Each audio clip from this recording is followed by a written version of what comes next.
The meaning of human rights, actually, that is the forte of a lawyer. But then I have a basic understanding about human rights. It is believed that every human being that has been born, has a couple of things that is, they call it inalienable rights. As in, these are rights that comes with you that cannot be taken away from you. So it ranges within a number of things. You should have a right to association.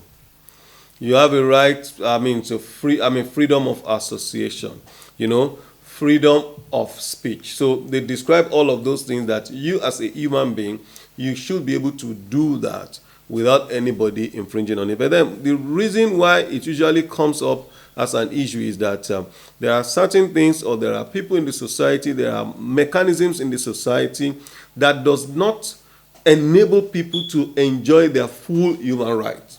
For example, we need two people to get a job, for example. The moment you get to the place and they say, oh, you cannot come in because we cannot give you this job because you're a woman, that is discrimination against you, and that is contrary to your human rights.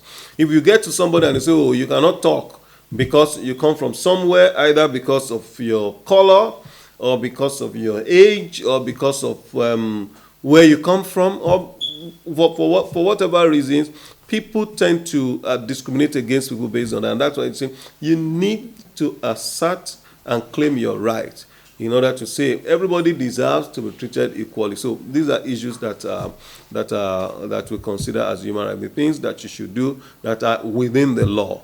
Those are your rights. When we talk about rights, your right ends where the other person's own starts.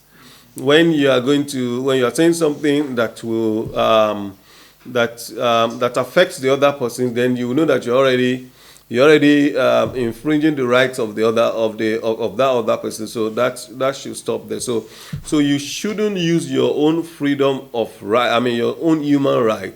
You shouldn't let it affect that of the other. And I'll just give you an example. You have a freedom of speech, but you cannot use your own, because you have a freedom of speech, to tell lies against somebody else and say you are exercising your freedom of speech. There's a limitation there.